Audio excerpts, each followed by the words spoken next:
তো বন্ধুরা, তোমরা যারা ২০২৫ সালের মাধ্যমিকের পরীক্ষার্থীরা আছো, আজকের এই ভিডিওটি তোমাদের জন্য খুবই গুরুত্বপূর্ণ হতে চলেছে। আজকের এই ভিডিওতে আমি তোমাদের অর্থাৎ মাধ্যমিক ২০২৫ সালের ফাইনাল পরীক্ষার জন্য তোমাদের জ্ঞানচক্ষু, বাংলার জ্ঞানচক্ষু গল্প থেকে ২০ টা সবথেকে বেশি গুরুত্বপূর্ণ এমসিকিউ প্রশ্ন আলোচনা করব। তোমরা যদি ভাবো শুধুমাত্র প্রশ্ন এবং উত্তর বলবে ২০ টা এমসিকিউ প্রশ্নের, সেটা কিন্তু নয়। এই ২০ টা প্রশ্ন আলোচনার মাধ্যমে তোমাদের জ্ঞানচক্ষু থেকে যে কটা প্রশ্ন আসতে পারে, অর্থাৎ যেরকমভাবেই তোমাদের এমসিকিউ প্রশ্ন আসতে পারে, যেখান থেকে আসতে পারে সম্পূর্ণটা কিন্তু আলোচনা করে দেবো। তোমরা যদি এই ক্লাসটা পুরোটা করো, তাহলে কিন্তু তোমাদের জ্ঞানচক্ষু থেকে যেই প্রশ্ন দিক না কেন এমসিকিউর ক্ষেত্রে, তোমরা কিন্তু সেটা পরীক্ষায় করে আসতে পারবে। আজকে জ্ঞানচক্ষু গল্প থেকে দিচ্ছি। পরবর্তীতে কিন্তু তোমাদের মাধ্যমিকের ফাইনালকে টার্গেট করে তোমাদের বাংলার সমস্ত গল্প, কবিতা থেকে কিন্তু এইভাবে কিন্তু এমসিকিউ প্রশ্ন আলোচনা করব। তার জন্য কিন্তু সম্পূর্ণ ক্লাসটা দেখো। আর এই এমসিকিউ প্রশ্নের পিডিএফ তোমরা সম্পূর্ণ বিনামূল্যে পেয়ে যাবে। পিডিএফটা কি করে পাবে তার জন্য সম্পূর্ণ দেখতে হবে।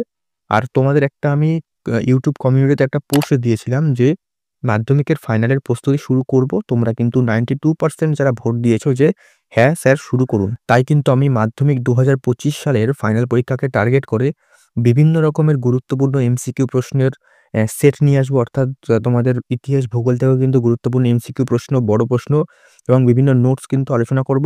তো প্রত্যেক দিনই কিন্তু কোনো না কোনো ক্লাস তোমাদের জন্য নিয়ে আসবো মাধ্যমিক ২০২৫ সালকে টার্গেট করে। তোমরা যদি এখন থেকেই প্রতিনিয়ত ক্লাসগুলি করো, তাহলে কিন্তু মাধ্যমিক পরীক্ষায় তোমরা অবশ্যই ভালো ফল করতে পারবে। তার জন্য কিন্তু অবশ্যই চ্যানেলটাকে ফলো করো। আর তোমাদের এই প্রশ্নগুলোর যে প্রশ্নগুলো আলোচনা করবো, সেগুলো কিন্তু আমি অবশ্যই তোমাদের যে কুইজ আকারেও দিয়ে দেবো কমিউনিটি পোস্টে, সেগুলো কিন্তু তোমরা কুইজ আকারেও অ্যাটেম্প্ট করতে পারবে। সেক্ষেত্রে তোমাদের প্রশ্নগুলো দেখার পর তোমাদের কিন্তু একটা প্র্যাকটিসও হয়ে থাকবে। ক্লিয়ার? তো শুরু করছি দেখো। আর ভিডিওর মাঝখানে কিন্তু কিছু গুরুত্বপূর্ণ কথা বলবো, সেগুলো কিন্তু অবশ্যই ভালো করে শুনবে। তো ভালো করে ভিডিওটা দেখো আর ক্লাসটা করো, তাহলে কিন্তু সম্পূর্ণ তোমরা করতে পারবে। ক্লিয়ার? তো শুরু করছি দেখো। তো দেখো, জ্ঞানচক্ষু গল্প থেকে সবচেয়ে বেশি গুরুত্বপূর্ণ ২০ টি প্রশ্ন। এর মাধ্যমে কিন্তু সমস্ত প্রশ্ন আলোচনা করে দেবো ২০ টি প্রশ্নের মাধ্যমে।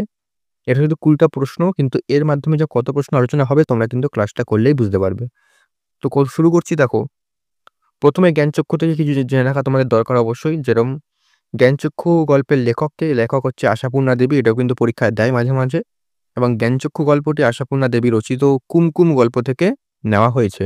এটাও কিন্তু তোমাদের জেনে রাখা অবশ্যই জরুরি। ক্লিয়ার? তো শুরু করছি এবার আলোচনা। দেখো প্রশ্নগুলো। ১ম প্রশ্ন ১ নম্বর। রত্নের মূল্য জহুরির কাছেই। এখানে জহুরি কে? আমি কিন্তু এভাবে কুইজ আকারে দিয়েছি। তোমরা কিন্তু ভিডিওটা পজ করে যেটা যদি উত্তর তোমরা জানো অবশ্যই কমেন্ট করবে। তারপরে আমি তো উত্তর বলেই দেব। অপশন নাম্বার ১ তপনের বাবা, অপশন নাম্বার ২ তপনের নতুন মেসোমশাই, অপশন নাম্বার ৩ তপনের মা, অপশন নাম্বার ৪ তপনের মাসি। এর সঠিক উত্তর হবে অপশন নাম্বার ২ তপনের নতুন মেসোমশাই। তপনের নতুন মেসোমশাই সম্পর্কে কিছু জেনে নিই, যেগুলো পরীক্ষায় দিতে পারে। যেমন তিনি ছিলেন একজন লেখক এবং তিনি সন্ধ্যা তারা পত্রিকার সম্পাদককে চিনতেন। দেখো, একটা প্রশ্ন আলোচনা করলাম, তার মধ্যে ৩ টে প্রশ্ন হয়ে গেল। তো এভাবেই করলে কিন্তু পড়তেও ভালো লাগবে এবং তোমাদের কিন্তু পুরোটা কভার হয়ে যাবে। ক্লিয়ার? আর এমসিকিউর ক্ষেত্রে একটা কথা বলি তোমাদের, এমসিকিউর ক্ষেত্রে কিন্তু সাজেশনটা দেওয়া একটু কঠিন। সেক্ষেত্রে তোমরা কিন্তু টেক্সট বইটা একটু ভালো করে পড়ো। টেক্সট বইটা গল্পটা যদি তোমরা বুঝে যাও, তাহলে কিন্তু কোনো এমসিকিউ প্রশ্ন তোমাদের কাছে ভুল হবে না বা সমস্তটাই করে আসতে পারবে। সেক্ষেত্রে টেক্সট বইটা পড়া অত্যন্ত জরুরি। তো টেক্সট বইটা ১ম এ পড়ো, তারপরে কিন্তু এই প্রশ্নগুলো অ্যাটেন্ড করো। ২য় প্রশ্ন। তপনের মেসোমশাই কোন পত্রিকায় তপনের লেখা ছাপানোর কথা বলেছিলেন? Option number ১ Shuktara, option number ২ Dhruvatara, option number ৩ Sandhyatara, option number ৪ Rangmashal. তো সঠিক উত্তরটা এখানে হয়ে যাবে অপশন নাম্বার ৩ সন্ধ্যাতারা। পরবর্তী প্রশ্নে চলে আসছি। ৩ নম্বর। সন্ধ্যাতারা পত্রিকার সূচিপত্রে তপনের কি নাম লেখা হয়েছিল? কি নাম লেখা ছিল? Option number ১ Tapan, option number ২ Tapan Singha Roy, option number ৩ Tapan Roy, option number ৪ Shri Tapan Kumar Roy. সঠিক উত্তরটা তোমরা যদি জানো অবশ্যই কমেন্ট করো। তো এটা সঠিক উত্তর হবে অপশন নাম্বার ৪ শ্রী তপন কুমার রায়। আরেকটা কথা জেনে রাখবে, তপনের পুরো নামও কিন্তু শ্রী তপন কুমার রায়। এটাও কিন্তু পরীক্ষায় দেওয়া হয়। যেটা বললাম যে তপনের পুরো নাম শ্রী তপন কুমার রায়, এটাই কিন্তু বেশিরভাগ ক্ষেত্রে পরীক্ষায় দেওয়া হয়। তো সেক্ষেত্রে কিন্তু তোমাদের এটা জেনে রাখা অত্যন্ত জরুরি। ৪ নম্বর প্রশ্ন। তপনের লেখা গল্পটির নাম কি? অপশন নাম্বার ১ অবসর, অপশন নাম্বার ২ প্রথম দিন, অপশন নাম্বার ৩ শুকতার, অপশন নাম্বার ৪ শেষের দিন। সঠিক উত্তর জানলে অবশ্যই কমেন্ট করো। সঠিক উত্তর হবে অপশন নাম্বার ২ প্রথম দিন। আরেকটা জিনিস রাখবে, তপনের গল্প সংশোধন করেছিল কে করেছিল? উত্তর হবে তপনের ছোট মেসো। এটা কিন্তু পরীক্ষায় মাঝে মাঝে দেয়। পরবর্তী প্রশ্ন ৫ নম্বর, বাড়িতে তপনের নাম কি হয়েছিল? অর্থাৎ তপনের যদি গল্পটা ভালো করে ফলো করো তো বুঝতে পারবে যে বাড়িতে কিন্তু তপনের বিভিন্ন নাম হয়েছিল, সেগুলো কি? অপশন নাম্বার ১ কবি, অপশন নাম্বার ২ সাহিত্যিক, অপশন নাম্বার ৩ কথাশিল্পী, অপশন নাম্বার ৪ উপরের সবকটি।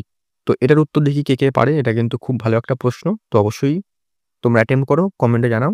তো এটা সঠিক উত্তর হবে উপরের সবকটি, অর্থাৎ কবি, সাহিত্যিক, কথাশিল্পী এই ৩টেই কিন্তু তপনের নাম হয়েছিল বাড়িতে। ঠিক আছে? পরবর্তী প্রশ্ন ৬ নম্বর, যেন নেশায় পেয়েছে। যে নেশা পেয়েছে অর্থাৎ কিসের নেশা পেয়েছে? ১ নম্বর অপশন গল্প ছাপানোর, ২ নম্বর অপশন খেলার নেশা, ৩ নম্বর অপশন গল্প পড়ার নেশা, ৪ নম্বর অপশন গল্প লেখার নেশা। তো এটা সঠিক উত্তর হবে গল্প লেখার নেশা। ৪ নম্বর অপশনটা সঠিক উত্তর হবে। পরবর্তী প্রশ্ন ৭ নম্বর, তপন অবশ্য মাসের এই হইচইতে মনে মনে কি হয়? ১ নম্বর অপশন পুলকিত হয়, ২ নম্বর অপশন উল্লসিত হয়, ৩ নম্বর অপশন আনন্দিত হয়, ৪ নম্বর অপশন খুশি হয়। তো এখানে সঠিক উত্তর কি হবে? এখানে সঠিক উত্তর হবে ১ নম্বর অপশন পুলকিত হয়। তো এর সাথে সাথে আরেকটা প্রশ্ন আসতে পারে, যেমন নতুন মেসোমশাইকে দেখে তপনের চোখ মার্বেল হয়ে যায়। অর্থাৎ প্রশ্নে অনুবাদ দেয় যে তপনের চোখ মার্বেল হয়ে গেল। কাকে দেখে মার্বেল হয়ে গেল? তো তখন উত্তর হবে নতুন মেসোমশাইকে দেখে তপনের চোখ মার্বেল হয়ে গেল। এভাবেও কিন্তু প্রশ্ন দেয়। পরবর্তী প্রশ্ন ৮ নম্বর, মামাবাড়ি থেকে তপন প্রথম গল্পটি লিখেছিল কখন? অপশনসগুলো দেখো। অপশন নাম্বার ১ ভোরবেলা, অপশন নাম্বার ২ দুপুরবেলা, অপশন নাম্বার ৩ বিকেলবেলা, অপশন নাম্বার ৪ রাত্রেবেলা। তো এখানে সঠিক উত্তর কি হবে? সঠিক উত্তর হবে অপশন নাম্বার ২ দুপুরবেলা। এখানে আরেকটা প্রশ্ন হয় যে তপন মামাবাড়ি এসেছিল কি কারণে? অর্থাৎ কোন কারণে তপন মামাবাড়ি এসেছিল? এটার উত্তর তোমরা নিচে কমেন্ট করে জানাবে, আমি কিন্তু উত্তরটা বলছি না। পরবর্তী প্রশ্ন ৯ নম্বর, গায়ে কাঁটা দিয়ে উঠল তপনের কারণ কি? অর্থাৎ তপনের গায়ে কাঁটা দিয়ে ওঠার কারণ কি? যারা টেক্সট বইটা ভালো করে পড়েছে তারা কিন্তু এই প্রশ্নটা এক নিমেষে উড়িয়ে দেবে। ১ নম্বর অপশন অজানা আতঙ্ক, ২ নম্বর অপশন ভৌতিক গল্প পড়ার অনুভূতি, অপশন নাম্বার ৩ স্বরচিত গল্প পাঠের অনুভূতি, অপশন নাম্বার ৪ নতুন মেসোর ব্যবহার। এটা সঠিক উত্তর কি হবে? এটা কিন্তু সঠিক উত্তর হয়ে যাবে অপশন নাম্বার ৩ স্বরচিত গল্প পাঠের অনুভূতি। এর সাথে কিন্তু আরেকটা প্রশ্ন আসতে পারে, যেমন তপন তার লেখা গল্প প্রথম শুনেছিল কাকে? উত্তর হবে ছোট মাসিকে।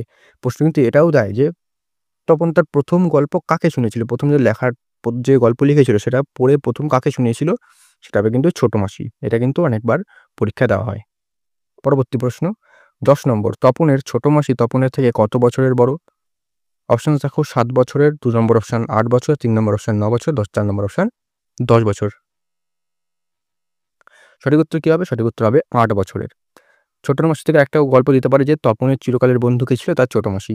প্রশ্ন কিন্তু এটা দেয় যে তপনের চিরকালের বন্ধু কে? উত্তর হবে তার ছোট মাসি। পরবর্তী প্রশ্ন ১১ নম্বর, আমাদের থাকলে আমরাও চেষ্টা করে দেখতাম। বক্তা অর্থাৎ এই উক্তিটি কে করেছেন? অপশন নাম্বার ১ ছোট মাসি, অপশন নাম্বার ২ মেসোমশাই নতুন মেসো, অপশন নাম্বার ৩ ছোট মেসো, অপশন নাম্বার ৪ মেজো কাকু। তো এটার সঠিক উত্তর কি হবে? সঠিক উত্তর হয়ে যাবে অপশন নাম্বার ৪ মেজো কাকু। পরবর্তী প্রশ্ন ১২ নম্বর, বুকের রক্ত ছলকে ওঠে তপনের কেন? অপশন নাম্বার ১ নতুন মেসোকে দেখে, অপশন নাম্বার ২ নিজের নাম ছাপার অক্ষরে দেখে, অপশন নাম্বার ৩ তার গল্পটা ছাপা হয়েছে দেখে। এখানে ছাপা হবে, চাপা না, টাইপিং মিস্টেক। অপশন নাম্বার ৪ মেসোর হাতে সন্ধ্যাতারা পত্রিকা দেখে। এর উত্তর কি হবে? এর উত্তর হয়ে যাবে কিন্তু অপশন নাম্বার ৪ মেসোর হাতে সন্ধ্যাতারা পত্রিকা দেখে। ক্লিয়ার? পরবর্তী প্রশ্ন ১৩ নম্বর, কোন পত্রিকায় তপনের লেখা ছাপানো হয়েছিল? এটা কিন্তু খুব একটা ইজি প্রশ্ন। যারা গল্পটা পড়েছো তারা কিন্তু এক নিমেষেই পেরে যাবে। ১ নম্বর অপশন সন্ধ্যাতারা, ২ নম্বর শুকতারা, ৩ নম্বর ধ্রুবতারা, ৪ নম্বর আকাশতারা। সঠিক উত্তর হবে ১ নম্বর অপশন সন্ধ্যাতারা। পরবর্তী প্রশ্ন ১৪ নম্বর, ঠাট্টা তামাশার মধ্যে তপন কটা গল্প লিখেছিল? এটা কিন্তু খুব গুরুত্বপূর্ণ একটা প্রশ্ন। ১ নম্বর ১টি, ২ নম্বর ২টি ৩টি, ৩ নম্বর ৩টে ৪টি, ৪ নম্বর ৪টি ৫টি। সঠিক উত্তর কি হবে? সঠিক উত্তর হয়ে যাবে কিন্তু ২টো ৩টি অর্থাৎ ২ নম্বর অপশন। পরবর্তী প্রশ্ন ১৫ নম্বর, তপন বিয়েবাড়ি কি নিয়ে এসেছিল? অপশন নম্বর ১ ব্যাট ও বল, ২ নম্বর গল্পের বই, ৩ নম্বর পড়ার বই এবং ৪ নম্বর হোম টাস্কের খাতা। এটাও কিন্তু খুব গুরুত্বপূর্ণ একটা প্রশ্ন এবং ইজি প্রশ্ন। যারা গল্পটা পড়েছে তারা কিন্তু অনায়াসে পারবে। উত্তর কি হবে? উত্তর হবে হোম টাস্কের খাতা। পরবর্তী প্রশ্ন ১৬ নম্বর, তপনের হাতে আছে কি আছে? অপশনগুলো দেখো। ১ নম্বর হস্তক্ষেপ, ২ নম্বর জবরদস্তি, ৩ নম্বর ভাষার দখল, ৪ নম্বর মারামারি। এর উত্তর কি হবে? এর উত্তর হবে অপশন নাম্বার ৩ ভাষার দখল। ঠিক আছে? পরবর্তীতে দেখো আমি পরবর্তী যে ৪টে প্রশ্ন ২০টা প্রশ্ন বলেছিলাম ওই প্রথম ১৬টার মধ্যে কিন্তু 16টার প্রশ্নের মধ্যে কিন্তু অনেক প্রশ্ন এক্সট্রা আলোচনা করে দিয়েছি, যেগুলো কিন্তু সবচেয়ে বেশি গুরুত্বপূর্ণ। আর পরবর্তী যে 4টে প্রশ্ন সেটা কিন্তু আমি এর উত্তর বলব না। সেই উত্তরগুলো তোমরা কি করবে? তোমরা হয় তোমরা কমেন্ট করে জানাতে পারো, নাম্বার লিখে 17, 18, 19, 20, অথবা তোমরা খাতায় লিখে নিজেদের নিচে দেওয়া WhatsApp নাম্বারে পাঠাতে পারো। সেগুলো কিন্তু আমি যাদের ঠিক হবে তাদের কিন্তু নাম আমি আমাদের ইউটিউবের কমিউনিটি পোস্টে দিয়ে দেবো। ক্লিয়ার? দেখো 17 নম্বর, লেখার আসল মূল্য বুঝবে কে? উত্তর তোমরা কমেন্ট করো অথবা লিখে WhatsApp এ পাঠাও। 18 নম্বর, মেসোর উপযুক্ত কাজ হবে সেটা কোন কাজ? 19 নম্বর, ক্রমশ ও কথাটাও ছড়িয়ে পড়ে কোন কথা? 20 নম্বর, তপন আর পড়তে পারে না কারণ লেখো। এই 4টে প্রশ্ন তোমরা কি বললাম? হয়তো কমেন্ট করে জানাও, অথবা তোমরা খাতায় লিখে আর ফটো তুলে নিচে দেওয়া WhatsApp নাম্বারে পাঠিয়ে দাও। সেটা কিন্তু আমি তোমাদের ইউটিউবের কমিউনিটি পোস্টে দিয়ে দেবো যে কে উত্তর পাঠিয়েছে বা কে কত পেয়েছে 4 এর মধ্যে। ক্লিয়ার? আর তোমাদের এই পিডিএফটা কোথায় পাবে? এই পিডিএফটার জন্য তোমরা আমাদের টেলিগ্রামে জয়েন করতে পারো। টেলিগ্রামের লিঙ্ক ডেসক্রিপশনে রয়েছে। সম্পূর্ণ ফ্রি পিডিএফ তোমাদের দেওয়া হবে। ভিডিওটা আপলোড হওয়ার তোমাদের 2-3 দিনের মধ্যে কিন্তু পিডিএফটা আপলোড করে দেওয়া হবে। তোমরা কিন্তু সেখান থেকে সংগ্রহ করে পড়তে পারো। আর আমি যেটা আবার বলছি যে টেক্সট বইটা একটু ভালো করে পড়ো। টেক্সট বইটা পড়ার পর এই এমসিকিউগুলো যদি তোমরা ভালো করে প্র্যাকটিস করো, তাহলে কিন্তু জ্ঞানচক্ষু থেকে যেই প্রশ্ন দিক না কেন শর্ট কোয়েশ্চেন এমসিকিউ তোমরা কিন্তু অনায়াসে পেরে যাবে। আর এই যেভাবে বললাম সেভাবে কিন্তু অন্যান্য গল্প কবিতাগুলো আলোচনা করা হবে। শুধুমাত্র বাংলায় নয়, তোমাদের ইতিহাস ভূগোলেরও কিন্তু অধ্যায় ওয়াইজ কিন্তু আলোচনা করব। এছাড়া যখন অধ্যায়গুলো আলোচনা করা হবে এমসিকিউর ক্ষেত্রে, তারপরে কিন্তু তোমাদের মিক্সড কোয়েশ্চেন দেবো। অর্থাৎ জ্ঞানচক্ষু থেকে কিছু প্রশ্ন, বহুরূপী থেকে কিছু প্রশ্ন, অদল-বদল থেকে কিছু প্রশ্ন, কবিতা থেকে কিছু প্রশ্ন, এগুলো মিলিয়ে ঝিলিয়ে কিন্তু আবার 30টা মতন প্রশ্নের সেট আলোচনা করব, যেগুলো কি তোমাদের মাধ্যমিক পরীক্ষার ক্ষেত্রে অনেকটা হেল্পফুল হবে। ঠিক আছে? আর তোমাদের অন্যান্য সাবজেক্টের সাজেশনও খুবই তাড়াতাড়ি আসবে ফাইনাল পরীক্ষার জন্য। তো অবশ্যই কিন্তু চ্যানেলের সাথে জুড়ে থাকো। আর তোমাদের যে কোনো সমস্যা হলে এই WhatsApp নাম্বার জানাতে পারো। অর্থাৎ তোমাদের টেলিগ্রামে অবশ্যই জয়েন করো। টেলিগ্রামে কিন্তু সমস্ত পিডিএফ বা কোনো কিছু আপডেট দেওয়া হয়। আর এই প্রশ্নগুলো যেগুলো বললাম, এই প্রশ্নগুলো কিন্তু তোমাদের কুইজ আকারে ইউটিউব কমিউনিটি পোস্টে দেওয়া হবে। সেগুলোকে তোমরা অ্যাটেন্ড করো। তোমাদের কিন্তু পরীক্ষার প্রস্তুতি অনেকটাই মজবুত হয়ে যাবে। আর এই সমস্ত ক্লাস কিন্তু প্রত্যেকদিন আসবে। তো ক্লাসগুলো অ্যাটেন্ড করলে তোমরা কিন্তু মাধ্যমিকের ফাইনালে কিন্তু অবশ্যই ভালো ফল করতে পারবে। তো দেখা হচ্ছে পরবর্তী ভিডিওতে নতুন কোনো আপডেট ও সাজেশন নিয়ে।